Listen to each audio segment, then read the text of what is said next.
अगर आप किसी भी कॉम्पिटिटिव एग्जाम की तैयारी कर रहे हो तो आपके लिए ऑनलाइन बहुत सारा मटेरियल ऑलरेडी अवेलेबल है।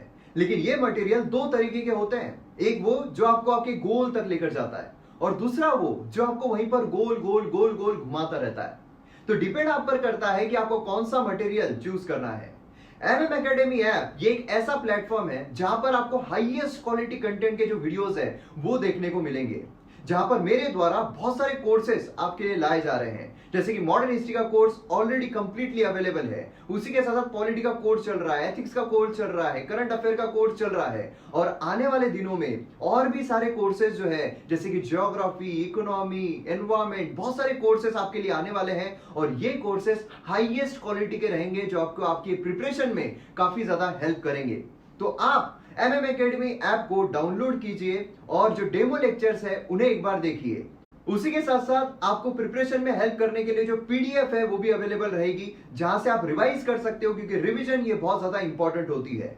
और एमएम एकेडमी ऐप ये पहला प्लेटफॉर्म है जहां पर स्टूडेंट्स के साथ इंडिविजुअली मैं लाइव इंटरेक्ट करता हूं, जहां पर उनके जितने भी डाउट्स होंगे, भले वो एकेडमिक हो या पर्सनल हो, वो सब मैं सॉल्व करता हूं। तो जल्द से जल्द डाउनलोड कीजिए एमएम एकेडमी ऐप और वीडियोस को एंजॉय कीजिए। जय हिंद दोस्तों, स्वागत है आप सभी का इस वीडियो में। आज हम 12 सितंबर का जो एनालिसिस है वो देखने वाले हैं। काफ़ी इंटरेस्टिंग और इम्पॉर्टेंट आर्टिकल्स आज हमें देखने को मिलने वाले हैं और पूरा न्यूज़पेपर हम कवर करेंगे। काफ़ी सारी इंपॉर्टेंट बॉडीज़ जो है उसके बारे में भी देखेंगे। तो काफ़ी इंटरेस्टिंग वीडियो होने वाला है। इस वीडियो को आपके सामने प्रेजेंट करूंगा मैं, मयूर मोगरे। आप मुझे फेसबुक, इंस्टाग्राम पर फॉलो कर सकते हो। पीडीएफ और वीडियो अपडेट्स के लिए आप मुझे टेलीग्राम पर फॉलो कर सकते हो। लिंक सभी की डिस्क्रिप्शन में दी हुई है। तो आइए मैप बेस्ड एक्सरसाइज देखते हैं। ये जो प्लेस है, ये प्लेस कौन सी है ये आपको बताना है। तो आपको करना क्या है, वीडियो को पॉज करना है, इसके रिगार्डिंग इन्फॉर्मेशन लिखना है और फिर वीडियो को रिज्यूम करना है। तो चलिए हमारे जो न्यूज़पेपर है वो देख लेते हैं, उसका ओवरव्यू देख लेते हैं कि कौन कौन सी न्यूज़ आर्टिकल्स है। उसी के साथ साथ जो भी इंपॉर्टेंट न्यूज़ आर्टिकल्स है उसे हम न्यूज़पेपर में कवर करते हैं और फिर यहाँ पर एडिटोरियल जो है इस पर आते हैं और एडिटोरियल्स को कवर करने की कोशिश करते हैं। आपने तो सर पूरा गेम ही बदल दिया। सर गॉड गिफ्टेड है, ऐसे लग रहा है मिल गया है। मॉडर्न हिस्ट्री ऐसा था, मेरे को मैंने स्पेक्ट्रम पढ़ने की कोशिश की थी, बट व्हाट हैपेंस कि उसमें इतना टेक्स्ट है ना, आपको कम से कम 15-20 बार पढ़ना पड़ता है, तब जाके दिमाग में कुछ क्रोनोलॉजी समझ आती है, कुछ बैठता है। तो जब आपकी एक वीडियो देखी तो मेरे को बहुत अच्छा लगा। जो मतलब इतने कम प्राइस में तो मतलब कि बैंक एसएससी का भी कोचिंग अवेलेबल नहीं होता। I am from a commerce background, तो ये कॉस्ट वाला फैक्टर हमेशा से माइंड में रहता है। तो मतलब कि I am totally satisfied with it. मतलब कि अफोर्डेबल भी है और क्वालिटी बहुत हाई है। A good teacher is like a candle who burns itself in order to light up the others. So you are like a candle for thousands of us. Sir, your style of teaching is simply incredible. The quality is also incredible. जब मैंने coaching join की थी, शायद आपको बताया था मैंने, तो मैंने करते करते छोड़ दी थी क्योंकि आपकी मैंने वीडियोस देखी वगैरह तो मुझे अच्छा लगा। जो करा है क्योंकि किसी ने भी स्पेस और उससे शुरू नहीं किया, सीधा उन्होंने जो मॉर्फोलॉजी, हाँ जी ओशन में घुस जाओ, हाँ जी स्टोन में घुस जाओ। मैं कहा ये क्या कर रहे हैं, आपने तो सर पूरा गेम ही बदल दिया। और दूसरी बात, सबसे बड़ी बात, अच्छी बात आपकी ये है कि जैसे हम कोई पेपर वगैरह देखने जाते थे या कोचिंग सेंटर में जाते थे, वो कुछ पढ़ाते थे तो वो कहते थे कि आप पहले एनसीईआरटी पढ़ो वगैरह पढ़ो। आपका जो सीधा स्टेट ऑफ एटीट्यूड है ना सर, कि जी मेरी वीडियो देख लो, आपका काम बन गया। बस वो चीज़ मुझे इतनी पसंद है ना। और आप जो सबसे अच्छी बात आप बता देते हैं ना कि ये तो सिर्फ ऐसे ही पढ़ लो, ये इसका कोई मतलब नहीं है, इसको सिर्फ एक बार को लो समझ लो, तो वो चीज़ सबसे अच्छी है। नहीं तो ऐसा कोई टीचर में दम नहीं है बोलने का कि इसको मत पढ़ के जाना, इसके कोई चांसेस नहीं है। सर वीडियोस बहुत अच्छे लग रहे हैं। लव यू सर, आप कंटिन्यू एकदम एनर्जी की तरह एकदम फोकसिंग मतलब बोलते हैं कॉम्प्रिहेंसिव मैनर में जिस हिसाब से पॉलिटी का पढ़ा रहा है, लग रहा है पॉलिटी के मास्टर मतलब बहुत अच्छे पकड़ हो जाएंगे।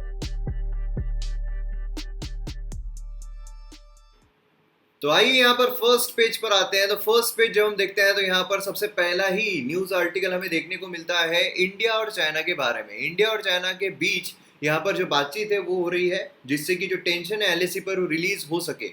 अब देखिए, कल की ही वीडियो में मैंने आपको एलएसी एलओसी में का डिफरेंस क्या है, कौन सा डिमार्केटेड है, कौन सा नहीं है, इन सारी चीज़ों के बारे में मैंने आपको बताया था। इसलिए मैं कहता हूँ कि रोज़ जो वीडियो है वो ज़रूर देखिए, क्योंकि अब पूरा ही न्यूज़पेपर हम कवर कर रहे हैं।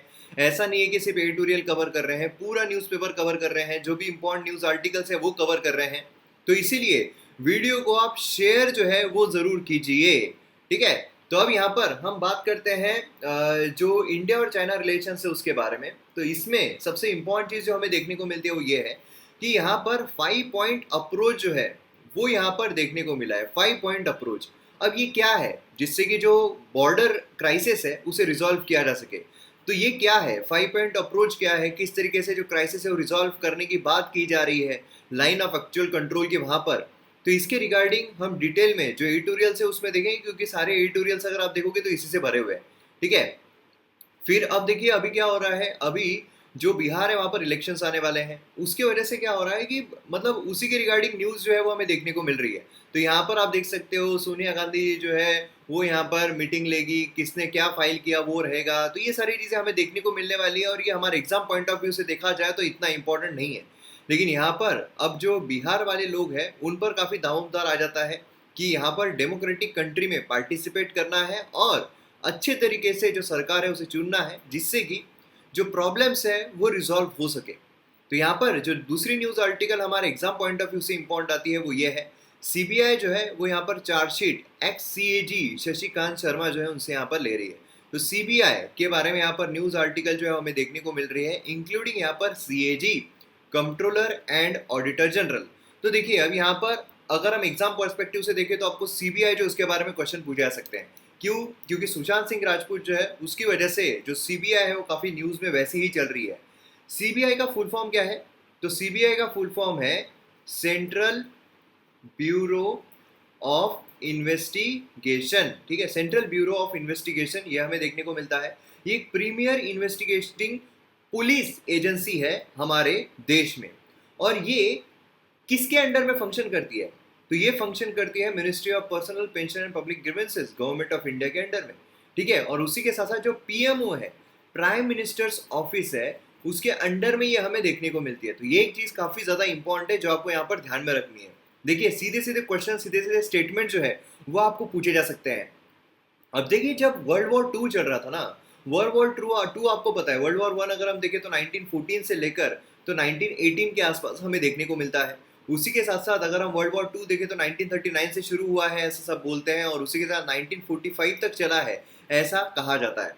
तो अब यहाँ पर क्या हुआ था, वर्ल्ड वॉर 2 जब चल रहा था तो एक स्पेशल पुलिस स्टैब्लिशमेंट जिसे हम एसपीई कहते हैं, क्या कहते हैं, एसपीई कहते हैं। देखिए मैं आपको बोल रहा हूँ कि ये जो चीज़ मैं आपको यहाँ पर बता रहा हूँ ना, ये काफ़ी ज़्यादा इंपॉर्टेंट है, क्योंकि इससे आपको ये भी पता चलता है कि न्यूज़पेपर हमें पढ़ना कैसे है, कौन कौन सी न्यूज़ पर हमें फोकस करना है। और उसी के साथ साथ ये भी इम्पोर्टेंट हो जाता है कि आपको नोट जो है बनाते चलना है, क्योंकि जो भी मैं यहाँ पर बॉडीज़ के बारे में आपको बता रहा हूँ वो बहुत ज़्यादा इंपॉर्टेंट है, सीधे एग्जाम में आपको पूछा जा सकता है।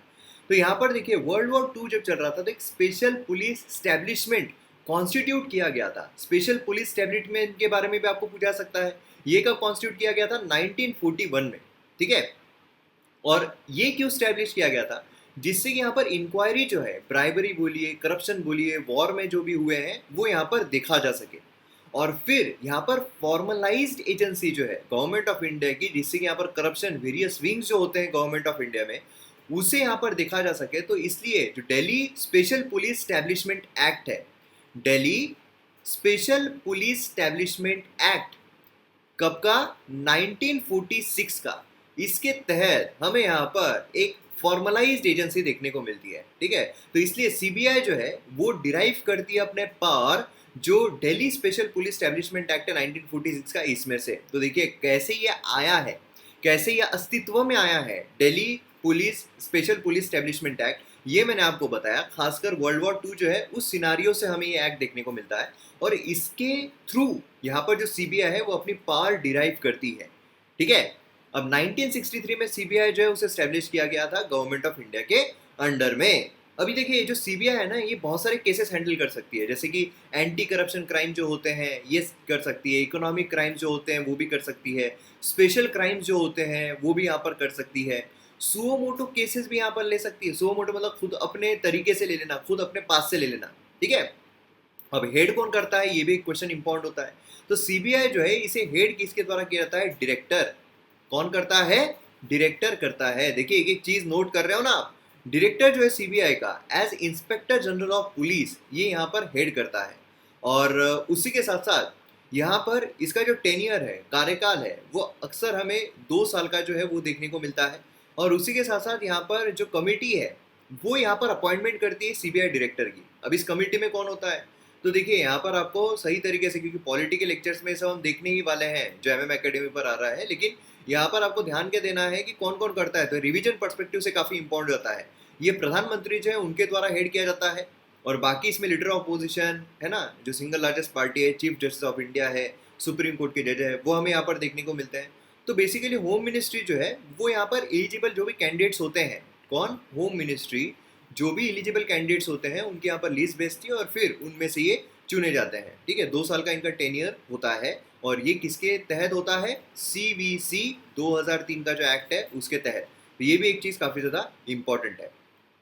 अब देखिए इसके कुछ हमें चैलेंजेस भी देखने को मिलते हैं, जैसे कि काफ़ी ज़्यादा पॉलिटिकल जो इंटरफियरेंस है वो इसमें हमें देखने को, क्योंकि पूरा ही गवर्नमेंट ऑफ इंडिया के अंडर में आ रहा है ना, तो पॉलिटिकल इंटरफियरेंस जो है वो तो रहेगा ही, और उसी के साथ इन्वेस्टिगेशन कंक्लूड करने में काफ़ी डिले हमें देखने को मिलता है। क्रेडिबिलिटी, क्योंकि गवर्नमेंट ऑफ इंडिया के पूरे कंट्रोल में है तो क्रेडिबिलिटी रहेगी क्या, तो इसे लैक ऑफ क्रेडिबिलिटी है, लैक ऑफ अकाउंटेबिलिटी हमें देखने को मिलती है, और जो लोग हैं पर्सनल है उनका भी शॉर्टेज यहाँ पर हमें देखने को मिलता है। तो कुछ ऐसे हमें जो चीज़ें हैं वो देखने को मिलती है। अब जैसे हमारे यहाँ पर सीबीआई है, वैसा यूएसए में क्या है, क्योंकि देखिए जीएस पेपर 2 अगर हम देखें तो उसमें हमें देखने को मिलता है कंपैरेटिव स्टडी। तो हालांकि कॉन्स्टिट्यूशन की कंपैरेटिव स्टडी होती है, लेकिन फिर भी वहाँ पर क्या है, हमारे यहाँ पर क्या है, तो ऐसे भी आपको मैथ्स द पेयर में आ सकता है।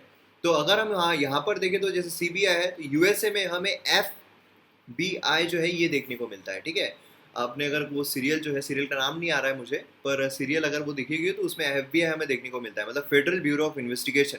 ठीक है, जो कि एक सेंट्रल एजेंसी के रूप में देखने को मिलती है। तो ये चीज़ काफ़ी ज़्यादा इंपॉर्टेंट है इस न्यूज़ आर्टिकल के पर्सपेक्टिव से। तो पूरा समझ में आ गया आपको। चलिए अब आगे बढ़ते हैं। अब यहाँ पर बाकी अगर हम देखें तो यहाँ पर देखिए मोदी जी जो है वो बोल रहे हैं बेसिकली कि देखो भाइयों बहनों, यहाँ पर जो मार्कशीट है ऐसे प्रेशर शीट और प्रेस्टीज शीट नहीं है, तो ये भी आपको ध्यान देना है। ठीक है, तो मार्क जो है वो आपको ये नहीं डिफाइन नहीं करेंगे। अब यहाँ पर नेक्स्ट अगर हम देखें तो यही देखिए जो बीजेपी हरियाणा यहाँ पर ऑर्डिनेंस है, तो इसके रिगार्डिंग में हम देखने वाले हैं ऑर्डिनेंस क्या आया है, वो भी हम एक्सप्लेन सेक्शन में डिस्कस करने वाले हैं। फिर यहाँ पर उसी के बारे में बताया जाता है, सेकेंड पेज आप सभी को पता है क्या होता है ना। अब यहाँ पर आप देखो, अब देखो ये जो CAG का है ना, CAG का मैटर जो है, जो CAG है कंट्रोलर ऑर्डर जनरल, ये आपको MM एकेडमी के इसमें पूरा डिटेल में मिल जाएगा कि CAG कौन होता है, फिर उसका अपॉइंटमेंट कौन करता है, नॉमिनेशन होता है, इलेक्ट होकर आता है, कौन करता है, उसका रिमूवल कैसे होता है, कितना टेन्योर होता है, वो सारी चीज़ें। अब यहाँ पर सिटी अगर हम देखें तो ये हमें जो दिल्ली है उसका देखने को मिलता है, क्योंकि दिल्ली एडिशन हम देखते हैं। अब देखिए बहुत सारे लोगों को ये भी कन्फ्यूजन होता है कि सर यार आप यहाँ पर जो भी आर्टिकल्स लेते हो हमारे न्यूज़पेपर में कल आता है, मतलब दूसरे दिन आता है। अब ऐसा इसलिए होता है दोस्तों कि हम यहाँ पर कवर करते हैं दिल्ली का एडिशन। ठीक है, अगर आप मुंबई का देख रहे हो, अगर आप कोई दूसरा देख रहे हो, तो फिर वहाँ पर अलग अलग जो आर्टिकल से देखने को मिलते हैं। हालांकि कवर सभी किए जाते हैं, आज नहीं किए जाएंगे कल किए जाएंगे, लेकिन कवर सभी होते हैं, इसलिए आपको निश्चिंत रहकर एक एडिशन प्रॉपर तरीके से आप फॉलो कीजिए। और मैं टेलीग्राम पर शेयर भी कर देता हूँ जो सॉफ्ट कॉपी, अगर आपके यहाँ पर न्यूज़पेपर नहीं आ पा रहा है सॉफ्ट कॉपी में मैं शेयर कर देता हूँ, है ना। तो यहाँ पर हमें कुछ भी देखने को नहीं मिल रहा है जो खास न्यूज़ आर्टिकल है हमारे एग्जाम पर्सपेक्टिव से। और फिर उसके बाद यहाँ पर नेक्स्ट इस पर आते हैं गवर्नमेंट एंड पॉलिटिक्स, वही पूरा बीजेपी NDA अलायंस। फिर उसके बाद यहाँ पर पोल जो है उसमें कितना प्रोजेक्ट्स, ये सारी चीज़ें है ना, यही हमें देखने को मिल रहा है जो कि पूरा पॉलिटिकल है, एग्जाम पर्सपेक्टिव से इंपॉर्टेंट नहीं है। यहाँ पर देखिए आपके लिए होमवर्क वाला क्वेश्चन आ रहा है कि जम्मू एंड कश्मीर जो है उसका लेफ्टिनेंट जनरल तो पहला कौन था। ठीक है, पहले कौन थे ये आपको यहाँ पर बताना है, और उसी के साथ साथ आप लद्दाख जो है उनके रिगार्डिंग भी इंफॉर्मेशन दीजिए। फिर उसके बाद यहाँ पर जब हम आते हैं एक्सप्रेस नेटवर्क में, मतलब 8th पेज पर, तो यहाँ पर हमें जो फर्स्ट न्यूज़ आर्टिकल्स है वो तो इम्पोर्टेंट देखने को नहीं मिलती है। यहाँ पर एक इम्पोर्टेंट न्यूज़ आर्टिकल है जो हाई कोर्ट है उसने कहा है कि भैया यहाँ पर ब्रॉडकास्ट जो है सुदर्शन प्रोग्राम का, उस पर यहाँ पर रोक जो है वो लगा दी जाए। अब देखिए दिल्ली हाई कोर्ट जो है फ्राइडे को डिक्लाइन कर दिया था जो स्टे लगाना है broadcast of Sudarshan news programme. ठीक है, जो कि यहाँ पर इन्फिल्ट्रेशन जो है मुस्लिम्स का वो क्लेम कर रहा था, एक्सपोज इन सेंस एक्सपोज कर रहा था सिविल सर्विसेज में। ठीक है, तो इसके रिगार्डिंग अब यहाँ पर यह हमें देखने को मिल रहा है। तो पार कहाँ से आती है, देखिए पूरा न्यूज़ आर्टिकल इंपॉर्टेंट नहीं है, फालतू नेगेटिव न्यूज़ आर्टिकल पढ़ना ही क्यों। तो यहाँ पर इंपॉर्टेंट चीज़ जो आती है वो ये है कि भैया कौन से एक्ट के तहत किया जा रहा है। तो यहाँ पर हमें एक एक्ट जो है वो देखने को मिलता है केबल टीवी एक्ट। ठीक है, केबल टीवी एक्ट उसका सेक्शन 19 एंड सेक्शन 20 जो है वो यहाँ पर हमें देखने को मिलता है, जिसके तहत यहाँ पर जो रुकावटें हैं वो लगाई जा सकती है अगर यहाँ पर प्रोग्राम कोड को कोई भी चीज़ वायलेट करती है तो, ठीक है। तो ये भी चीज़ आपको पता रहना चाहिए। एग्जाम पर्सपेक्टिव से ये कभी कभार आपको पूछा सकता है, रेयर चांसेस है लेकिन फिर भी पूछा जा सकता है। फिर हम यहाँ पर नेक्स्ट पेज पर आते हैं तो यहाँ पर हमें कुछ इंपॉर्टेंट न्यूज़ आर्टिकल देखने को मिलते हैं। तो हुआ क्या है कि जो रिया चक्रवर्ती है उनको यहाँ पर पकड़ा गया है ना। किसने पकड़ा है? नारकोटिक कंट्रोल ब्यूरो ने। अब क्यों पकड़ा है? क्योंकि वो ड्रग्स जो है उस मामले में थोड़ी बहुत पाई गई है। अब यहाँ पर क्या हुआ है, कंगना रनावत जो है उनका एक पुराना बॉयफ्रेंड, क्योंकि कंगना रनावत ने तो खेटे ले लिए ना जो महाराष्ट्र गवर्नमेंट है और महाराष्ट्र पुलिस है उनसे। तो अब ऐसे सिनारियो में क्या हुआ है कि कंगना रनावत जो है उनका एक एक्स बॉयफ्रेंड है, शेखर सुमन जो है उनका बेटा, तो मतलब उसका नाम जो है अध्ययन सुमन है। तो हुआ क्या कि उनका जब ब्रेकअप हुआ था, काफ़ी सालों पहले ब्रेकअप हुआ था, तो उस टाइम पर उसने एक इंटरव्यू दिया था कि जो कंगना है उसने मुझे ड्रग्स लेने के लिए कहा था और मैंने मना कर दिया था, तो फिर काफ़ी ज़्यादा झगड़ा हुआ था हमारा। तो उस इंटरव्यू के बेसिस पर अब यहाँ पर मुंबई पुलिस जो इन्वेस्टिगेट करने वाली है कंगना का भी ड्रग लिंक। तो देखिए, नारकोटिक्स कंट्रोल ब्यूरो हमने ऑलरेडी देखा हुआ है, इसके रिगार्डिंग हमने ऑलरेडी पहले भी डिस्कस जो है वो किया हुआ है नारकोटिक्स कंट्रोल ब्यूरो के बारे में। याद नहीं आ रहा होगा तो फिर से एक बार रिवाइज कर लेते हैं जो नए ज्वाइन हो रहे हैं। लेकिन जो भी नए ज्वाइन हो रहे हैं मैं आपको बता देता हूँ कि इस तरीके से हम हर वक्त नहीं देखेंगे। मैं आपको यहाँ पर क्या करूँगा, मैं आपको जो होमवर्क है वो दिया करूँगा। मतलब जो भी हमने अगर कल या परसों के न्यूज़पेपर में देखा हुआ है, अगर फिर से वो न्यूज़ आ जाती है तो फिर आपको वो कमेंट सेक्शन में लिखना पड़ेगा, जिससे क्या होगा कि आपके रिविजन हो जाए। देखिए, मुझे यहाँ पर एग्जाम नहीं देनी है, मैं यहाँ पर एग्जाम दे ही नहीं रहा हूँ, मैं एग्जाम के लिए बैठ ही नहीं रहा हूँ, एग्जाम आपको देनी है। तो यहाँ पर क्या है, जब आपको एग्जाम देना है तो आपका रिवीजन यहाँ पर होना चाहिए। मैं अगर आपको यहाँ पर रोज बताते जाऊँ वही चीज़, तो फिर आपकी रिवीजन होगी नहीं। आपको ये रहेगा कि हाँ यार ये तो सब बता, रिवीजन होना चाहिए। तो आप जो मैं पीडीएफ शेयर करता हूँ टेलीग्राम चैनल पर, तो उसे आप रिवाइज करते हो या नहीं, या फिर जो भी मैं बता रहा हूँ यहाँ पर वो आप नोट करके उसे फिर से रिवाइज करते हो या नहीं, क्योंकि रात को सोने से पहले आप रिवाइज कर लिया कीजिए, ठीक है, जिससे कि आपको सारी चीज़ें याद रहे। तो अब नारकोटिक्स कंट्रोल ब्यूरो एक बार फिर से मैं बता देता हूँ फिर, लेकिन अब अगली बार जब भी आएगा तब मैं होमवर्क दूंगा, आपको कमेंट सेक्शन में लिखना पड़ेगा। और कमेंट सेक्शन में हर कोई पार्टिसिपेट कीजिए यार, जिससे क्या होगा कि आप ही का फायदा होगा। मुझे बताइए, आप कमेंट सेक्शन में कुछ भी लिखने से मेरे पैसे बढ़ रहे हैं यूट्यूब से? बिल्कुल नहीं। तो इसीलिए फायदा आपका है, कमेंट सेक्शन में लिखना नहीं लिखना है। ब्लैंक भी छोड़ रहे हो तो आपका नुकसान है, अगर आप वो लिख भी रहे हो तो आप ही का फायदा है। क्योंकि काफी अच्छे तरीके से मैं देख रहा हूँ कि जो सीरियस एस्पिरेंट्स है वो रेगुलरली लिख रहे हैं, और वो रेगुलर जो एस्पिरेंट्स होते हैं वो दिखते ही है, नजरों में आती है, जो सीरियस एस्पिरेंट्स है आते ही है। तो इसलिए आप जरूर लिखिए। एक सीरियस एस्पिरेंट की पहचान है, निशानी है कि वो जो भी होमवर्क दिया गया है सीरियस तरीके से वो कवर करते हैं। तो यहाँ पर नारकोटिक्स कंट्रोल ब्यूरो अगर हम देखें तो ये कॉन्स्टिट्यूट किया गया है गवर्नमेंट ऑफ इंडिया के द्वारा 1986 में। याद आ रहा है ना, रिवीजन कर रहे हैं। ये कौन से एक्ट के तहत है? Narcotics drugs and psychotropic substance act. कौन सा है? 1985 का एक्ट है, उसके तहत ये किया गया है ना। और कौन से आर्टिकल के थ्रू ये डिराइव करता है? आर्टिकल क्या आप मुझे बता सकते हो? याद आ रहा है आपको? आर्टिकल है 47, है ना। आर्टिकल है 47 जो हमारे डीपीएसपी का है, जो बोलता है कि यहाँ पर कंजम्पशन जो है उसका प्रोहिबिशन करना चाहिए, कोई भी इंटॉक्सिकेटिंग ड्रग्स जो होते हैं, है ना। और ये पेनाल्टी जो है वो प्रोवाइड करता है अगर आप कुछ इलीगल ट्रैफिकिंग वैफिकिंग कर रहे हो तो, है ना।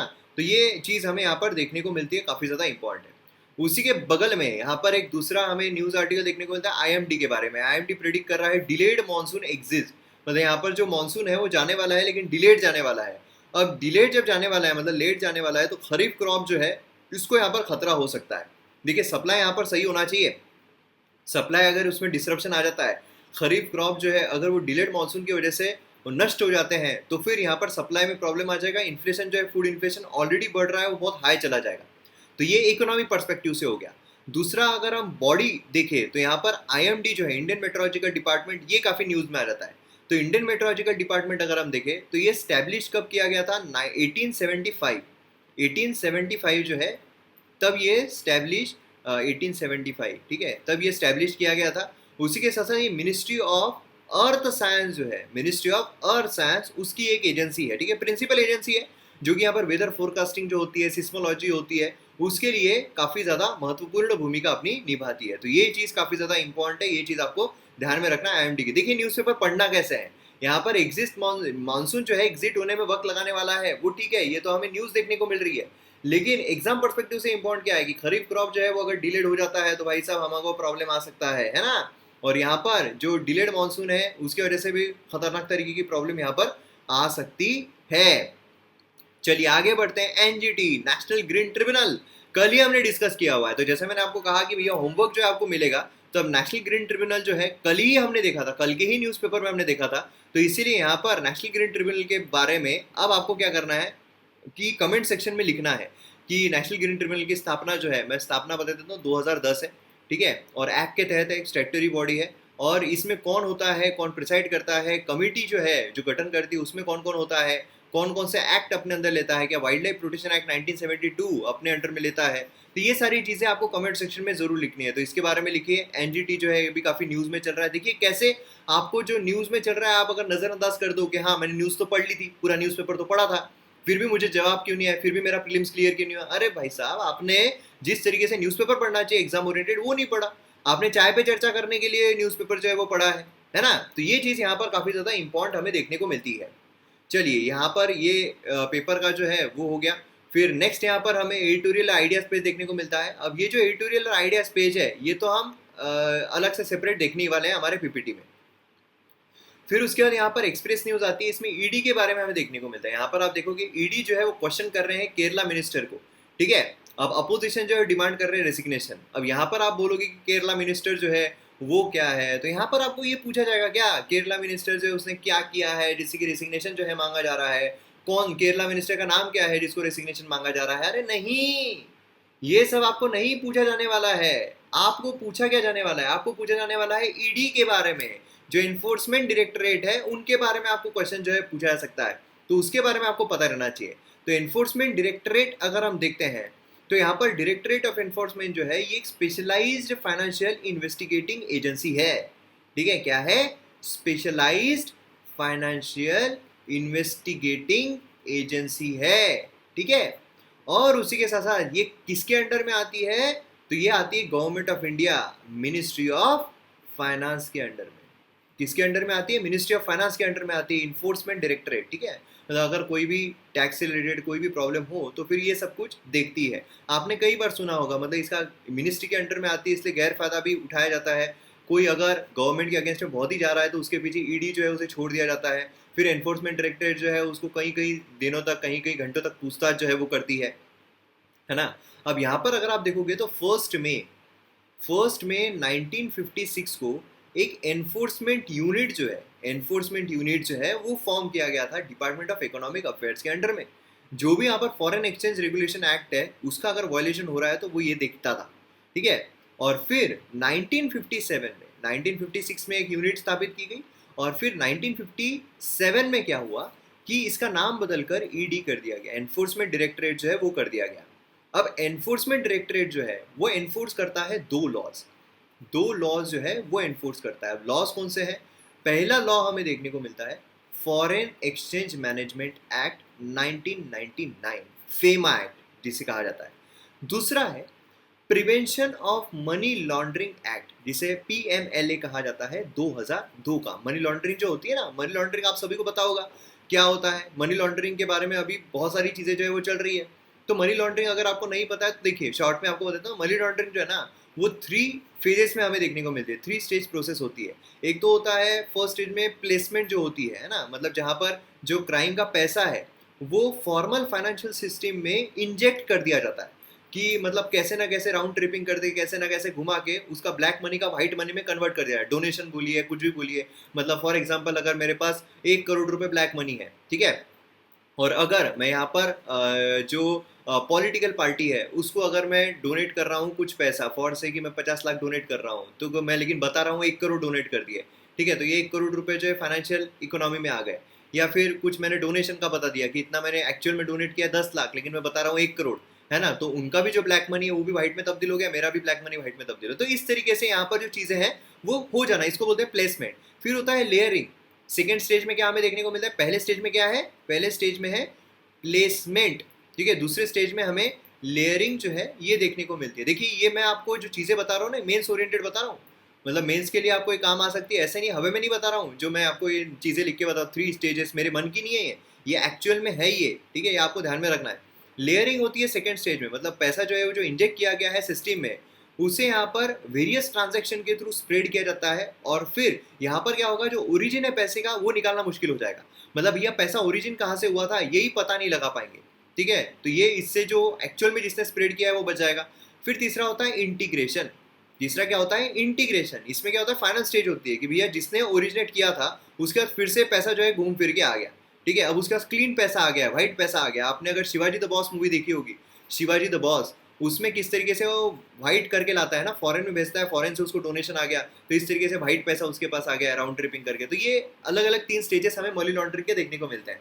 तो मनी लॉन्ड्रिंग के 3 स्टेजेस से आपको ध्यान में रखना है, और ये एनफोर्समेंट डायरेक्टरेट जो है वो चेक करता है। तो आपको काफ़ी डिटेल में, मतलब इतनी डिटेल में तो जब मैंने न्यूज़पेपर जब मैंने पढ़ा था तो इतना डिटेल में आपको बताऊंगा ऐसा सोचा भी नहीं था, लेकिन ठीक है ना, इस तरीके से आपको और डिटेल में इन्फॉर्मेशन मिल गई है, काफ़ी कॉम्प्रिहेंसिव तरीके से मिल गई है। दूसरा एक यहाँ पर है जो फैक्चुअल पॉइंट ऑफ व्यू से काफ़ी इंपॉर्टेंट है कि जो ओडिशा है उसने यहाँ पर सोशल सिक्योरिटी स्कीम जो है वो यहाँ पर लॉन्च किया सैनिटेशन वर्कर्स के लिए। तो यहाँ पर इसका नाम क्या है? इसका नाम है गरिमा स्कीम, ठीक है। गरिमा स्कीम लॉन्च की गई है वीडियो कॉन्फ्रेंसिंग के द्वारा ओडिशा में। तो अगर आपको बोला जाए कि गरिमा स्कीम कौन से राज्य ने लॉन्च की है, तो आपको पता रहना चाहिए उड़ीसा जो राज्य है उसने यहाँ पर लॉन्च की है। क्लियर है?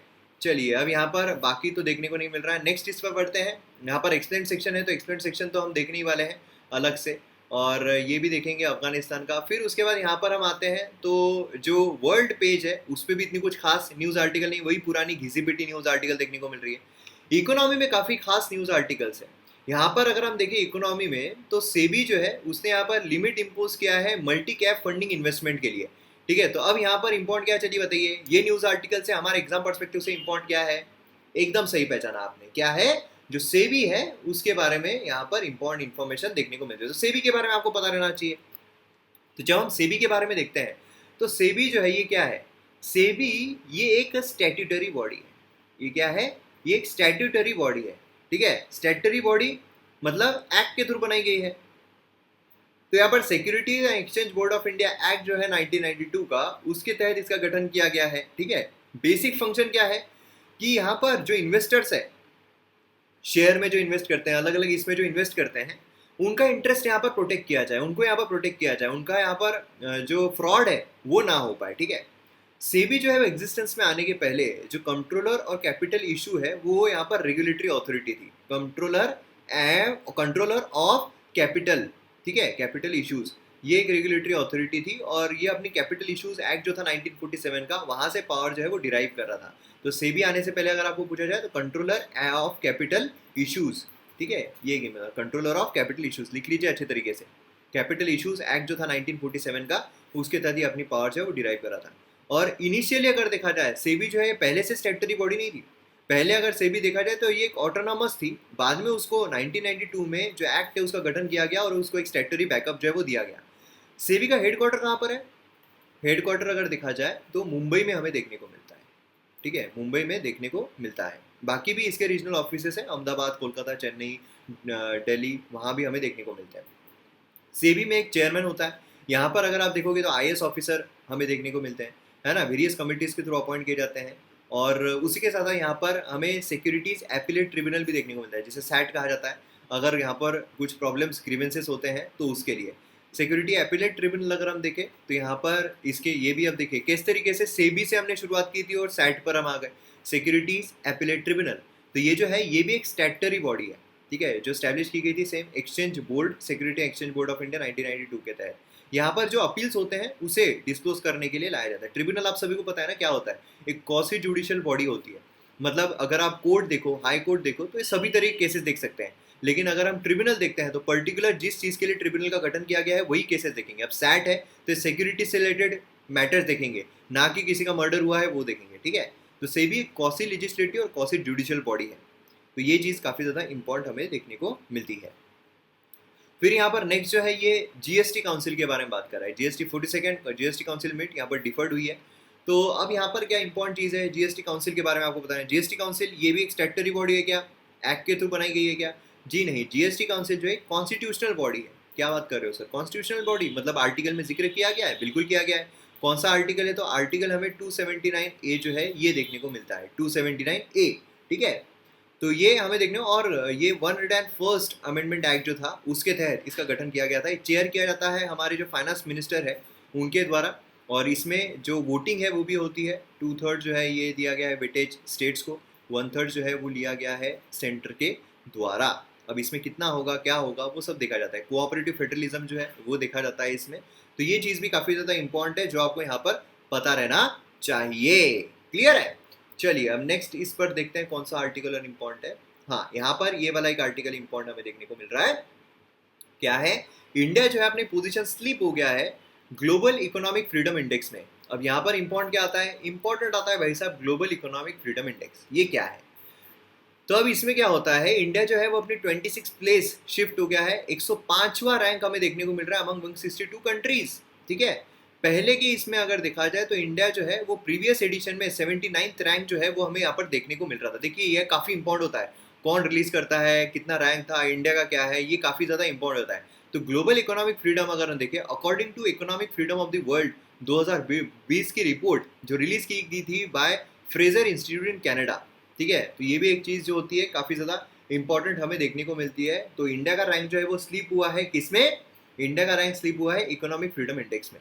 ठीक है, और ये जो है इकोनॉमिक फ्रीडम इंडेक्स, ध्यान देना है आपको, इकोनॉमिक फ्रीडम इंडेक्स जो होती है यहाँ पर क्या है, economic freedom of the world 2020 की जो रिपोर्ट है रिलीज की गई है फ्रेजर इंस्टीट्यूट इन कनाडा के द्वारा। ठीक है, अब यहाँ पर इकोनॉमिक फ्रीडम अगर हम देखते हैं, इकोनॉमिक फ्रीडम इंडेक्स, ठीक है, तो इकोनॉमिक फ्रीडम इंडेक्स जो है ये एक एनुअल रिपोर्ट होती है जो सेंटर फॉर सिविल सोसाइटीज जो है CCS, central for civil societies जो है उसके द्वारा रिलीज की गई हमें देखने को मिलती है। तो काफ़ी इंपॉर्टेंट इंफॉर्मेशन यहाँ पर आपको देखने को मिलेगी। ठीक है, तो ये चीज़ आपको बहुत ज़्यादा ध्यान में रखना है, ये अलग अलग इसके बारे में बताया गया है। ठीक है, पहले हमें 79th रैंक देखने को मिल रहा था, कितनी कंट्रीज होती है, 162 कंट्रीज इसमें हमें देखने को मिलती है। अब यहाँ पर अगर आप देखो तो कई सारे इसके इंडिकेटर्स होते हैं, इंडिकेटर्स भी आपको कई बार पूछे जाते हैं, जैसे कि रेगुलेशन, ठीक है, freedom to trade internationally, size जो होती है गवर्नमेंट की, property rights, government spending and taxation, ये सारी चीज़ें हमें देखने को मिलती है। इंडिया में रिपोर्ट जो है वो को पब्लिश की जाती है दिल्ली बेस्ड सिविल सोसाइटीज़ के द्वारा, जैसे मैंने अभी आपको सेंटर फॉर सिविल सोसाइटीज़ है ना, जैसे मैंने आपको बताया था, को प्रोड्यूस की जाती है इंडिया में। ठीक है, वैसे अगर देखा जाए तो फ्रेजर इंस्टीट्यूट जो है कनाडा में वो economic freedom of the world यहाँ पर रिलीज करता है। तो ये भी चीज़ काफ़ी ज़्यादा इंपॉर्टेंट हमें देखने को मिलती है। क्लियर है? अब यहाँ पर आप देख सकते हो 2018 में India rank 54 in size of government compared with 11 इन 2017। तो यहाँ पर आप देख सकते हो किस तरीके से रैंक जो है वो गिरता हुआ हमें यहाँ पर देखने को मिल रहा है। ठीक है, तो ये भी चीज़ काफ़ी इंपॉर्टेंट है। अब देखिए इसी के साथ साथ कुछ और भी रिपोर्ट्स होती है जो आपको इंपॉर्टेंट हो सकती है, जैसे कि ग्लोबल इनोवेशन इंडेक्स जो होता है, ग्लोबल इनोवेशन इंडेक्स जो होता है ये भी इम्पॉर्टेंट हो जाता है। ठीक है, उसी के साथ साथ आपको जो GII मतलब ग्लोबल इनोवेशन इंडेक्स है, ये अगर आप देखो तो इसमें भी इंडिया का रैंक जो है वो इम्पॉर्टेंट हो जाता है। ग्लोबल इकोनॉमिक फ्रीडम इंडेक्स बोलिए, है ना, जिसमें काफ़ी सारी चीज़ें हमें देखने को मिलती है। तो काफ़ी इसमें ये होते हैं, रिपोर्ट्स होते हैं जो काफ़ी ज़्यादा इंपॉर्टेंट देखने को मिलते हैं। तो सारे ही रिपोर्ट ये अगर आप देखो तो वो भी मैं ऐप पर जो है वो निकाल दूंगा, ऐप पर आपको अपलोड कर दूंगा MM Academy ऐप पर, जिससे कि आपको जो रिपोर्ट्स है उसके बारे में भी कंप्लीट इन्फॉर्मेशन मिल जाए। ठीक है, चलिए अब यहाँ पर नेक्स्ट अगर हम देखते हैं तो ये भी एक हो सकता है इम्पॉर्टेंट कि मूडीज़ ने रिवाइज किया है कॉन्ट्रैक्शन फोरकास्ट, सभी कॉन्ट्रैक्शन बता रहे हैं, तो ये भी चीज़ हमें यहाँ पर देखने को मिलती है। दूसरा यहाँ पर अगर हम देखें तो ये एक न्यूज़ आर्टिकल है, इंसॉल्वेंसी प्रोफेशनल्स। ठीक है, अब देखिए यहाँ पर इंसॉल्वेंसी एंड बैंकरप्सी कोड आपको पता होगा, insolvency and bankruptcy code IBC काय के लिए, अगर कोई भी इंसॉल्वेंसी होती है, अगर कोई भी बैंकरप्सी घोषित कर दी जाती है तो उससे लड़ने के लिए इंसॉल्वेंसी एंड बैंकरप्सी कोड हमें देखने को मिलता है, जिसके साथ निवारण जो है वो किया जाए, NPS का निवारण किया जाए। अब इसे चलाने वाली है insolvency and bankruptcy board of India, है ना। अब IBBI जो है इससे रिलेटेड और क्या है, नेशनल कंपनी लॉ ट्रिब्यूनल, और फिर अगर इसमें नहीं होता है तो national company law appellate tribunal भी हमें देखने को मिलता है। तो ये सारी चीज़ें, जैसे ही IBC आया तो IBC, IBBI, NCLT ये आपको पता रहना बहुत ज़रूरी है। तो अब यहाँ पर जो क्वालिफिकेशंस है, मिनिमम क्वालिफिकेशंस, वो यहाँ पर लगाने की बात की गई है। तो यहाँ पर प्रपोज किया गया है मिनिमम क्वालिफिकेशन जो है member of governing board of insolvency professional agency. ठीक है, अब इसमें आपको अलग अलग क्वालिफिकेशन जो है वो लगाए जाएंगे, जिसे हम सेपरेट आर्टिकल में कवर करेंगे, क्योंकि इस पर आर्टिकल जो है वो ज़रूर आएगा, जैसे मैं उम्मीद करता हूँ। ठीक है, इसमें मतलब बेसिकली अगर देखें तो जिसमें एक्सपर्टीज़ हो फाइनेंस के फील्ड में, लॉ के फील्ड में, इकोनॉमिक्स के फील्ड में, तो ये चीज़ हमें देखने को मिलती है। तो यहाँ पर जो न्यूज़पेपर है उसमें इतनी इम्पॉर्टेंट इन्फॉर्मेशन जो है वो देखने को मिल रही है आज के इसमें, आज का अगर हम एडिशन देखें तो बाकी तो स्पोर्ट्स में कुछ इम्पोर्टेंट है नहीं। तो अब यहाँ पर हमारा पूरा न्यूज़पेपर जो है वो कवर हो गया है। चलिए अब यहाँ पर पीपीटी जो है उस पर जाएंगे और देखेंगे क्या खास है आज के पेपर में। चलिए अब देखिए यहाँ पर जो एडिटोरियल है उसमें हमें यहाँ पर नाइदर वॉर नॉर पीस जो है ये एक एडिटोरियल देखने को मिल रहा है। अब इसमें बेसिकली बात जो है वो की गई है इंडिया चाइना के बारे में। आप देखिए मोस्ट ऑफ दी चीज़ें हैं, यहाँ पर बोलिए, यहाँ पर बोलिए, यहाँ पर बोलिए, बहुत सारे जो न्यूज़ आर्टिकल ये वाला बोलिए, तो जो मोस्ट ऑफ द एडिटोरियल है वो हमें इंडिया चाइना जो है उसी के बारे में देखने को मिल रहे हैं। ठीक है, अब यहाँ पर जब हम इंडिया चाइना की बात करते हैं तो इंडिया चाइना में जो चीज़ें हैं, वार्तालाप है, वो हो रही है कि किस तरीके से हम ये अच्छा कर सकते हैं, किस तरीके से क्या कर सकते हैं। अब इसमें कुछ सोल्यूशंस जो है वो भी सजेस्ट किए गए हैं। अब ये वाला जो आर्टिकल है ये तो हम देखेंगे ही। अब ये आर्टिकल में कुछ जो सोल्यूशन प्रोवाइड किए गए हैं वो मैं आपको यहाँ पर बताता हूँ। जैसे कि इसमें बात की गई है कि जो आर्म्ड फोर्सेस है उनको यहाँ पर high state of operational readiness जो है, जो ऑपरेशनल रेडीनेस है ये यहाँ पर रखना चाहिए। पहली चीज़ यहाँ पर बताई गई है। उसी के साथ साथ दूसरी चीज़ यहाँ पर बताई गई है जो लॉजिस्टिक है, जो लॉजिस्टिक है वो यहाँ पर सही प्रैग्मेटिक जो है वो रहना चाहिए। उसी के साथ साथ यहाँ पर जो भी चैलेंजेस आते हैं, देखिए जब भी हाई एल्टीट्यूड होता है, ऊंची जगह होती है, वहाँ पर जो ट्रूप्स है उनको मेंटेन करना काफ़ी मुश्किल रहता है। तो इसीलिए विंटर सीजन भी आने वाला है जहाँ पर बहुत बुरी तरीके की ठंड पड़ती है, तो अब वहाँ पर विंटर डीजल भी हमें देखने को मिलता है। अगर आपको याद होगा हमने विंटर डीजल जो है उसके बारे में भी जो चीज़ें हैं वो कवर की थी। तो यहाँ पर विंटर डीजल जो है उसके रिगार्डिंग आपको याद आ रहा है या नहीं पता नहीं, माइनस में भी अगर टेम्परेचर जाता है तो डीजल जो है वो इस्तेमाल किया जाता है, जिससे कि जो ट्रूप्स है जो हायर अल्टीट्यूड्स पर है, तो विंटर सीजन में जहाँ पर बर्फ़ पड़ रही है, काफ़ी ज़्यादा ठंड है, माइनस में टेम्परेचर है, वहाँ पर भी डीजल का इस्तेमाल किया जाए। तो यहाँ पर अगर आप देखोगे तो हायर अल्टीट्यूड पर जो विंटर सीजन है उसमें भी यहाँ पर प्रॉपर तरीके से जो ट्रूप्स है उनको मेंटेन जो है वो किया जा सके। उसी के साथ साथ अगर कॉन्फ्लिक्ट होता भी है तो लद्दाख जो है वहीं तक सीमित रखा जाए, ये भी एक चीज़ यहाँ पर हमें देखने को मिलती है। और उसी के साथ साथ जो पॉलिटिकल डिप्लोमेसी वो इस तरीके से रहेगी, दबाव जो है, जो प्रेशर है वो बिल्डअप किया जाए चाइना के ऊपर ग्लोबली, क्योंकि साउथ चाइना सी अगर हम देखें तो वहाँ पर चाइना जो है वो काफ़ी ज़्यादा अपनी जो पैर है वो पसारने की कोशिश कर रहा है। तो इस तरीके से 4-5 चीज़ें जो है वो हमें यहाँ पर देखने को मिल रही है कि किस तरीके से हम यहाँ पर एनहांस कर सकते हैं, हमारी जो सिचुएशन है उसे एनहांस कर सकते हैं। तो ये चीज़ काफ़ी ज़्यादा इंपॉर्टेंट है। कौन कौन सी हमें देखने को मिलती है, जो ट्रूप्स है उसको यहाँ पर प्रिपेयर करना पड़ेगा, है ना। उसी के साथ साथ हमें देखने को मिलता है कि जो विंटर सीजन है उसमें ऑपरेशन लॉजिस्टिक जो है उसे प्रैग्मेटिक बनाना पड़ेगा। उसी के साथ साथ हायर एल्टीट्यूड पर जो ट्रूप्स है उनको मेंटेन प्रॉपर तरीके से करना पड़ेगा। अगर कुछ लड़ाई होती है तो उसे लद्दाख तक ही सीमित रखना पड़ेगा। और साउथ चाइना सी में जो चाइना कर रहा है उससे जो इंटरनेशनल दबाव है वो चाइना पर बनाना पड़ेगा। तो ये 5 चीज़ें काफ़ी ज़्यादा इंपॉर्टेंट है, मेंस पर्सपेक्टिव से आपको काफ़ी ज़्यादा काम आ सकती है। अब यहाँ पर हम एक्सप्लेन सेक्शन देखते हैं तो हमें देखने को मिलता है 3 ऑर्डिनेंस एंड प्रोटेस्ट। अब आप बोलोगे ये क्या है 3 ऑर्डिनेंस एंड प्रोटेस्ट, मतलब बेसिकली बात क्या की जा रही है।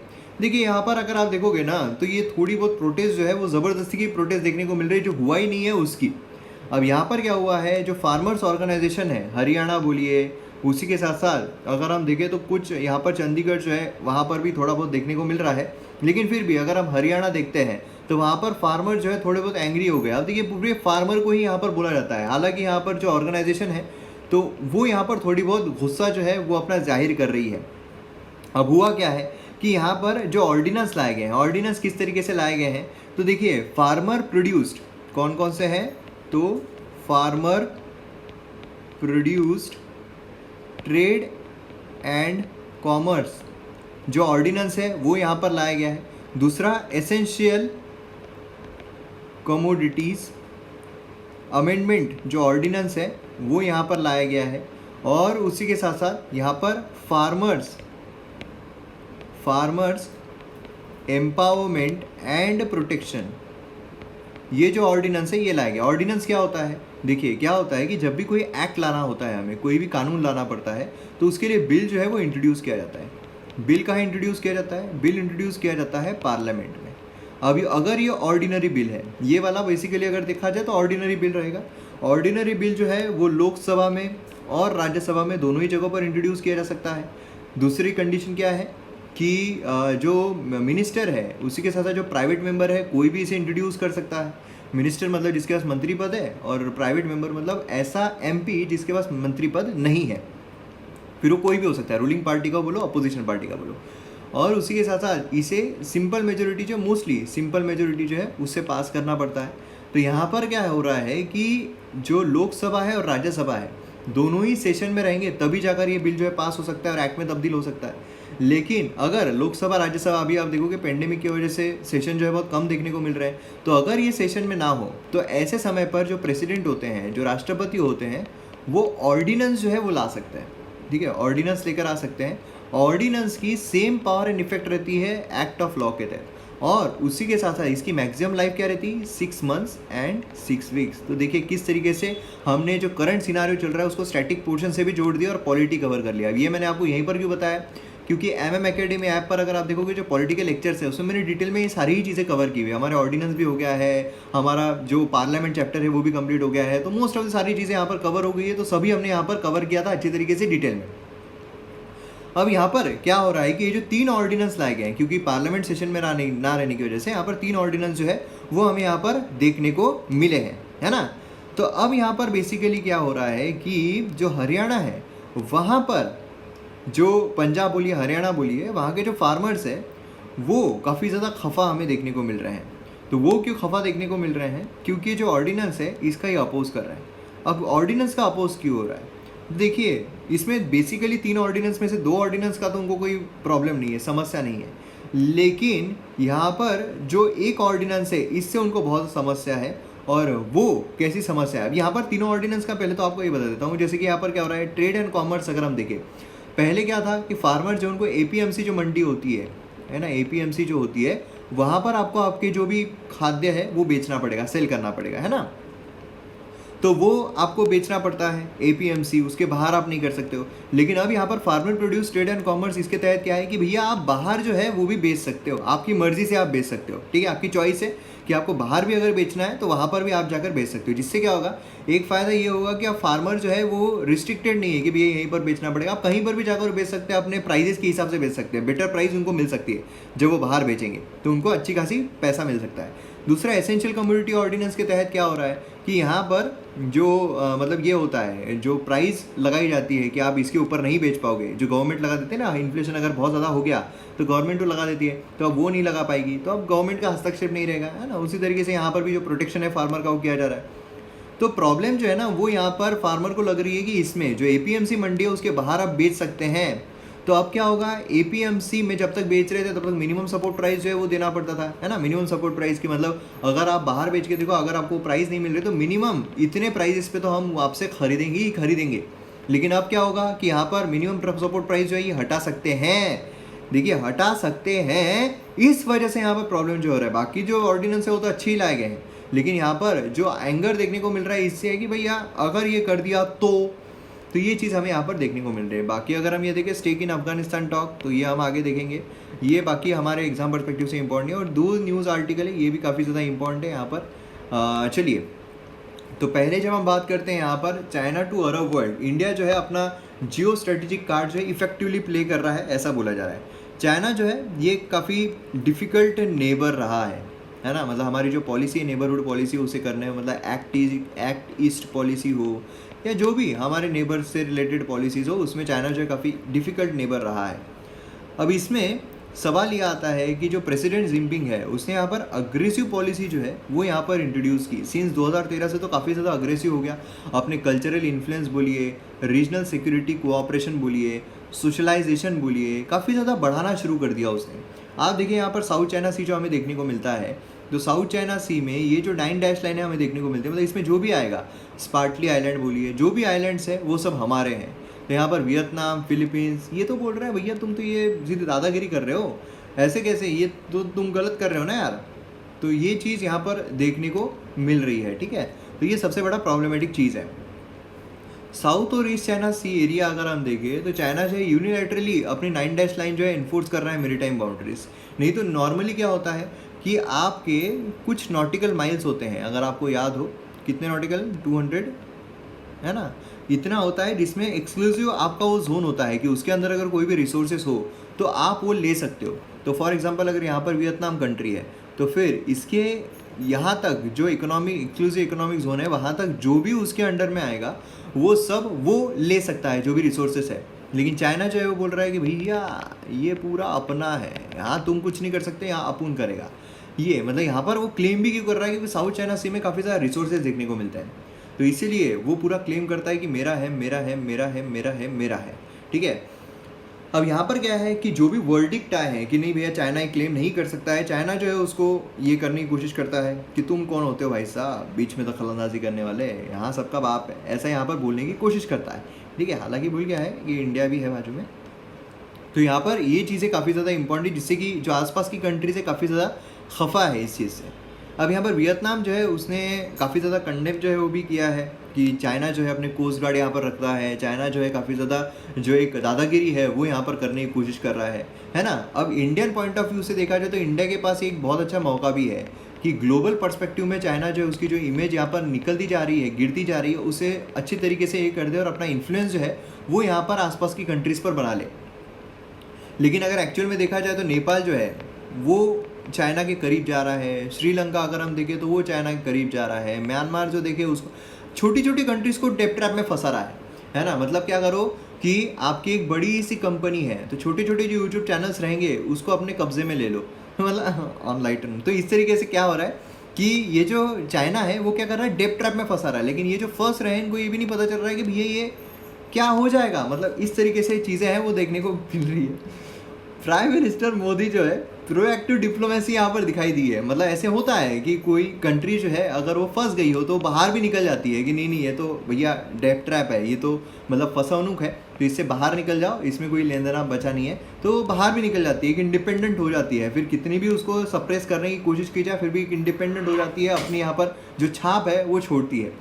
57 National Organisation of Islamic Cooperation अगर हम देखें तो एंटी इंडिया रेटरिक है ना, ये यहाँ पर हमें देखने को मिलता है। और वर्चुअल जो इमिनेंट है OIC का अरब और नॉन अरब कंट्रीज़ में, देखिए इंडिया जो है वो अरब कंट्रीज़ में भी अपनी अच्छी खासी छाप छोड़ रहा है। ठीक है, इंडिया की खासियत ही है ना, कितना भी चाइना डेप्ट ट्रैप में करने की कोशिश करे, कितना भी करने की कोशिश करे, एक हद तक वो देखेगा कि हाँ भैया अपना फ़ायदा है क्या, नहीं है ना, निकल जाओ, इससे बाहर निकल जाओ, अपन इंडिपेंडेंटली बहुत ज़्यादा पावरफुल है ना। तो यहाँ पर 5 पिलर जो अरब वर्ल्ड से इंटरेक्ट करने के, यहाँ पर सेफ्टी, अट्रैक्टिव इन्वेस्टमेंट है, एनर्जी रिसोर्सेज अच्छे हैं, कनेक्टिविटी कॉरिडोर है, ये सारी चीज़ें, सिक्योरिटी, ये सारी चीज़ें हमें देखने को मिलती है। तो अगर अरब वर्ल्ड के साथ हमारा बोला जाए तो मेंस में अगर आपको क्वेश्चन आए तो फिर ये 5 जो पिलर से आपको लिखने पड़ेंगे डिप्लोमेटिक बैलेंसिंग बनाने वाले।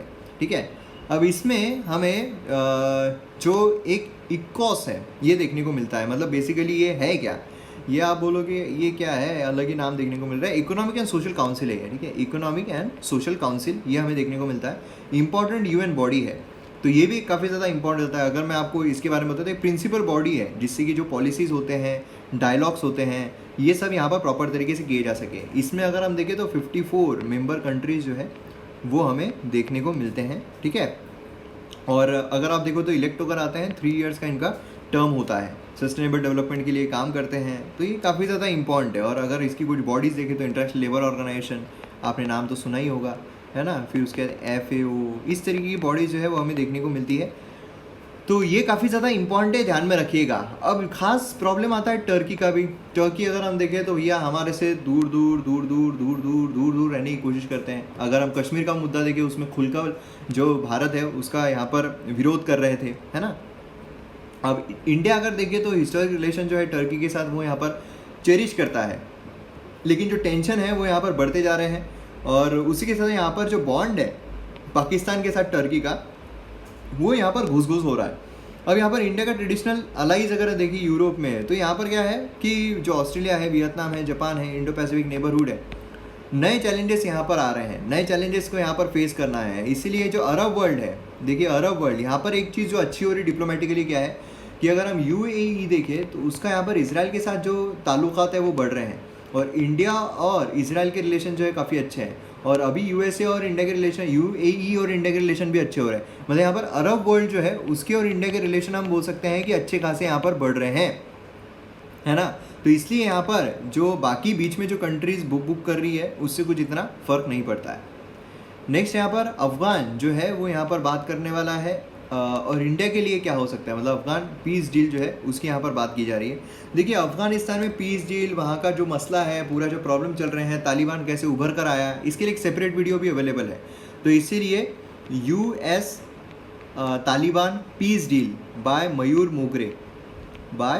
मोगरे अगर ये टाइप करोगे ना यूट्यूब पर आपको डिटेल्ड पूरा इन्फॉर्मेशन मिल जाएगी, डिटेल है पूरा, ठीक है।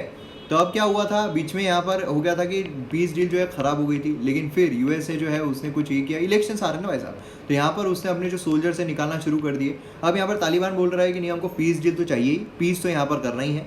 तो इसीलिए अब यहाँ पर क्या होने वाला है, जो डील है वो हमें देखने को मिलने वाली है। टॉक जो है next step after US Taliban agreement जो है, यूएस ट्रूप यहाँ पर विड्रॉ किए जाएंगे, हमें देखने को मिला था। हिस्टोरिक मूवमेंट रहेगा क्योंकि फर्स्ट टाइम जो तालिबान है जिसे अफगान गवर्नमेंट ने रिकॉग्नाइज नहीं किया है, वो अब यहाँ पर गवर्नमेंट के साथ आकर यहाँ पर जो क्या बोलते हैं उसको, बैठेगी, चर्चा जो है वो करेगी। एक्सपेक्ट क्या किया जा सकता है, यूएस तालिबान अग्रीमेंट जो है परमानेंट और कॉम्प्रिहेंसिव सीज फायर जो उसकी बात कर रहा है कि देखो यार बहुत हो गया है चोर पुलिस का खेल, बहुत हो गया आगे पीछे घूमना, अब यहाँ पर सीज फायर हमको चाहिए जिससे दोनों ही मिलकर यहाँ पर अच्छे तरीके से काम कर सके, दोनों ही मेन स्ट्रीम में आ जाए, पॉलिटिकल बैकग्राउंड में आ जाए। तो ये चीज़ मतलब कॉम्प्रिहेंसिव सीज फायर जो है वो यहाँ पर एक्सपेक्ट जो है वो किया जा सकता है। अब यहाँ पर सवाल ये आता है कि अफगानिस्तान गवर्नमेंट जो है उसको सीज फायर यहाँ पर चाहिए फर्स्ट बिफोर एनीथिंग एल्स, कुछ भी करने से पहले, ठीक है। और उसी के साथ साथ मेन गोल जो है पॉलिटिकल पावर शेयरिंग जो है ये भी यहाँ पर हो सकता है कि मतलब अफगान जो है वो पॉलिसी यहाँ पर पीस मतलब जो पावर शेयरिंग है वो भी यहाँ पर हो पाए, तालिबान जो है वो भी अब मेन स्ट्रीम में आ सके, अफगानिस्तान की जो भी डिप्लोमेसी रहेगी उसमें तालिबान जो है वो भी यहाँ पर एंटर कर ले। अब यहाँ पर तालिबान जो है अगर एंटर कर लेता है मेन स्ट्रीम पॉलिटिकल सेटलमेंट में, अगर एंटर कर लेता है तो फिर यहाँ पर अगर आप देखो तो यूएसए जो है उसके लिए तो ये है ही एक, मतलब अगर आप देखो तो डोनाल्ड ट्रम्प जो है वो तो चाहता ही है कि अपना नाम हो, अपन का अपने को ये मिले, क्या बोलते हैं उसको, पीस, जो नोबेल पीस प्राइज़ है वो मिले। लेकिन यहाँ पर इंडियन पर्सपेक्टिव से देखा जाए तो प्रॉब्लमेटिक सिनारियो हमें देखने को मिल सकता है। उसकी क्या रीजंस है, उसके रीजंस है कि यहाँ पर इंडिया जो है उसने कभी तालिबान जो है उसको रिकॉग्नाइज नहीं किया है ना, तालिबान जो है उसको प्रॉक्सी जो है वो हमेशा उसने इंडिया के अगेंस्ट में किया है क्योंकि टेररिज्म जो है उसको बढ़ाना, ये सारी चीज़ें हमें देखने को मिली है। और इंडियन पॉइंट ऑफ व्यू से इससे जो रीजनल सिक्योरिटी है ये वायलेट हो सकती है ना। तालिबान जो है उसके टेररिस्ट ग्रुप से लिंक्स है और पाकिस्तान जो है उसके साथ काफ़ी ज़्यादा अच्छा है। अभी तालिबान अगर आप देखो तो अफगान जो है उसमें पूरा घुसा हुआ है, अफगानिस्तान में अपनी पावर सीख करने की कोशिश करता रहता है। लेकिन अफगानिस्तान में एक बार पीस डील हो गई तो उसका ध्यान जो है पूरा इंडिया की तरफ जो है वो बढ़ सकता है। दिल्ली जो है ये फर्म है कि यहाँ पर तालिबान के साथ एंगेज नहीं करेगा जब तक वो अफगान की पॉलिटिकल मेन स्ट्रीम में नहीं आ जाता, कि मतलब तुम पीछे से वार करते रहोगे और हम सुनेंगे क्या, नहीं। तो ये चीज़ हमें यहाँ पर देखने को मिलती है। और उसी के साथ साथ पाकिस्तानी टेररिस्ट जो है वो इंडिया को टारगेट करते रहते हैं, तो इसीलिए यहाँ पर अफगानिस्तान के लिए वो एक सेफ हेवन बन जाता है। तो ये सारी सिनारियो हमें देखने को मिलती है। तो एक peaceful outcome Indian point of view से कैसा होगा, तो ये इंडियन पॉइंट ऑफ व्यू से देखा जाए थोड़ी बहुत खतरनाक ही डील हमें देखने को मिलती है, ठीक है। बाकी कंसर्न अगर हम देखें सिचुएशन जो LAC पर, तो वो यहाँ पर काफ़ी सीरियस अभी हो चुकी है ना। और यूएसए में अगर हम देखें तो ये किस तरीके से होगा, एक वैक्यूम जो है वो क्रिएट हो रहा है, जो चाइना फिलअप करने की कोशिश कर रहा है, जो एक पावर है, ग्लोबल पावर है, और चाइना जो है वो पाकिस्तान के ज़्यादा करीब है। तो इसलिए ये प्रॉब्लम्स हमें यहाँ पर देखने को मिल सकते हैं, ठीक है। तो अब देखना होगा आगे होता क्या है। At this moment India China relation अगर हम देखें तो यहाँ पर चाइनीज़ प्रेजेंस जो है अफगानिस्तान में वो यहाँ पर बढ़ रहे हैं, है ना। पाकिस्तान जो है वो बढ़ने दे रहा है। तो यहाँ पर आप देख सकते हो दोनों जो है बाप बेटे किस तरीके से हाथ मिला रहे हैं। नेक्स्ट यहाँ पर गवर्नमेंट जो है वो EGOM सेट कर रहा है OFB कॉर्पोराइजेशन के लिए। अब देखिए ई क्या है, ये एम्पावर्ड ग्रुप ऑफ मिनिस्टर्स हमने कवर किया हुआ है ना। MM एकेडमी पर जो पॉलिटिकल लेक्चर्स है उसमें कवर किया हुआ है। उसमें यहाँ पर एम्पावर्ड भी होता है, इफेक्टिव भी हमें देखने को मिलता है। नॉर्मल ग्रुप ऑफ मिनिस्टर्स अगर हम देखें तो हमें देखने को मिलता है कि ये क्या करते हैं, सारी चीज़ें देखते हैं। जैसे मैंने आपको बताया खड्डा देखने को मिल रहा है, अब उसे परखेंगे, निखरेंगे, सब कुछ करेंगे कि भैया खड्डा क्यों है, कैसे भरा जा सकता है। और फिर उसके बाद उनको परमिशन लेनी पड़ती है कैबिनेट से कि ऐसा ऐसा है। फिर कैबिनेट यहाँ पर बताएगी करना क्या। कैबिनेट ये भी बोल सकती है कि हाँ भैया तुम सीमेंट लाओ, सीमेंट से खड्डा भर दो रोड पर जो आए, या फिर बारिश आएगी तो अपने आप पानी से भर जाएगा, वो देखा जाएगा क्या है, ठीक है। अब यहाँ पर क्या है, एम्पावर्ड ग्रुप ऑफ मिनिस्टर जो है हेड किया जा रहा है डिफेंस मिनिस्टर राजनाथ सिंह के द्वारा, वो सारी चीज़ें यहाँ पर देखने वाले हैं। डिफेंस मिनिस्टर ने कहा है कि consequent to the decision of the government to convert ordnance factory board, ये ऑर्डिनेंस फैक्ट्री बोर्ड जो सबऑर्डिनेट ऑफिस है डिफेंस मिनिस्ट्री का, 1 और more than 100% government own corporate entities. तो इसकी यहाँ पर बेसिकली बात की जाए। देखिए मैं एक्सपेक्ट कर रहा हूँ कि इसमें सेपरेट जो एक आर्टिकल है वो भी आए, मतलब एक्सप्लेन सेक्शन में ये भी चीज़ आए। तो इसलिए हम यहाँ पर सिर्फ ओवरव्यू देख रहे हैं, डिटेल में हम आगे जाने की कोशिश करेंगे, ठीक है। आगे आपको बिल्कुल इस पर देखने को मिलेगा कि क्या चल रहा है क्या नहीं हो रहा है। बाकी मिनिस्ट्री जो है यहाँ पर ग्रुप ऑफ मिनिस्टर, अब यहाँ पर क्या होता है, एम्पावर्ड ग्रुप ऑफ मिनिस्टर जो है ये अपने आप डिसीजन ले सकते हैं, है ना। नॉर्मल ग्रुप ऑफ मिनिस्टर इनमें फ़र्क यही है कि इनको कैबिनेट से परमिशन लेना पड़ता है, ये एम्पावर्ड है कि ये खुद से भी डिसीजन जो है वो ले सकते हैं। तो इसलिए बेसिकली क्या कर रहे हैं, ऑर्डिनेंस फैक्ट्री बोर्ड जो है इसको किस तरीके से कन्वर्ट कर रहे हैं पूरा corporate entity, own corporate, government own corporate entity में। तो ये यहाँ पर आगे देखने वाली बात होगी, डिटेल में इसके रिगार्डिंग हम देखने वाले हैं। तो यहाँ पर टर्म ऑफ रेफरेंस जो है उसके अकॉर्डिंग ईजीओ में डिसाइड करने वाले हैं कि ओएफबी जो है वो यहाँ पर कन्वर्ट किया जाना चाहिए into single defence public sector undertaking या फिर multiple defence public sector undertaking. यहाँ पर क्या होगा, डिफेंस पब्लिक इससे क्या होगा, गवर्नमेंट का पूरा कंट्रोल आ जाएगा इस पर, है ना। लेकिन हमने देखा हुआ है जो डिफेंस है उसमें प्राइवेट थोड़ा बहुत चीज़ें लाना बहुत ज़रूरी है। अब यहाँ पर अगर हम डिफेंस पब्लिक सेक्टर अंडरटेकिंग आते हैं तो इकोनॉमिकली ये सेल्फ रिलायंट, है ना, ग्रैंड फादरिंग जो है यहाँ पर ऑर्डर्स की हो सकती है, ये सारी चीज़ें हमें देखने को मिलेगी। मतलब समझ लीजिए ये जो चीज़ है ये पूरा इसका एग्जीक्यूशन गवर्नमेंट के द्वारा होगा, तो जो भी चीज़ें होती है वो गवर्नमेंट की तरफ से आ जाएगी। नेक्स्ट यहाँ पर है नासा जो है उसको चाहिए कि मून रिसोर्सेज जो है बाय करे प्राइवेट कंपनी से। तो अब यहाँ पर मून रिसोर्सेज बेसिकली नासा जो है थर्सडे को उसने लॉन्च किया अपना एफर्ट्स कि यहाँ पर कंपनीज को पे करे to mind resources on moon. ठीक है, मतलब मून पर जाकर भैया यहाँ पर माइन जो है वो रिसोर्सिंग करना है, माइंस देखनी है, क्या खोदना है, क्या हमें मिलता है क्या नहीं मिलता है ना। और उसी के साथ it would buy from them rock, dirt और बाकी लूनर मटेरियल। मतलब क्या है, जो माइंड रिसोर्सेस है, माइनर जो है तुम जाओ मतलब जो रिसोर्सेस है वो प्रोवाइड करो और फिर यहाँ पर खोदो पूरा का पूरा। अब तुम्हारे इंस्ट्रूमेंट से खोदा गया है इसीलिए यहाँ पर जो भी रहेगा वो तुम्हारा रहेगा, फिर हम तुमसे जो रॉक्स है, डर्ट है ना, लूनर मटेरियल है वो बाय करेंगे। तो यहाँ पर नासा ने कहा जिससे कि हम उससे रिसर्च जो है वो कर सके।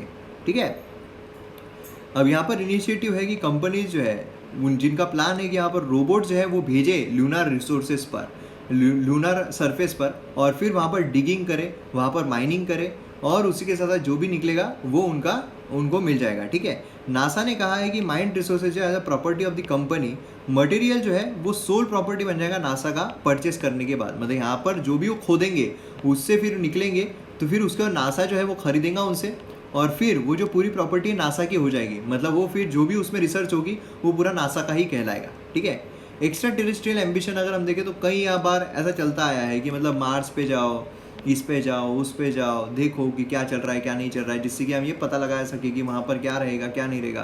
तो मून को एक्सप्लोर करना एक कंटिन्यूसली चलता रहता है। क्या आप मून मिशन अलग अलग कंट्रीज़ के बता सकते हो, नासा के बोलिए, रॉसकॉस्मोस के बोलिए, जो भी मतलब मून मिशन से क्या आप मुझे बता सकते हो चाइना के कौन कौन से रहे हैं, इंडिया का जैसे चंद्रयान रहा है, चंद्रयान 1, 2 रहा है। तो यहाँ पर जो हमने मैप बेस्ड एक्सरसाइज देखी थी इसका जवाब है वो हमें देखने को मिलता है मध्य प्रदेश। क्लियर है। तो MM Academy ऐप अगर आपने डाउनलोड नहीं किया तो जल्द से जल्द कीजिए। यहाँ पर प्राइजेस इंक्रीज होने वाले हैं तो आपको यहाँ पर फ़ायदा जो है वो मिल जाएगा क्योंकि काफ़ी कॉम्प्रिहेंसिव आर्टिकल्स हमें देखने को मिलते हैं, कोर्सेस हमें देखने को मिलते हैं। तो मिलते हैं अगले वीडियो में। जय हिंद।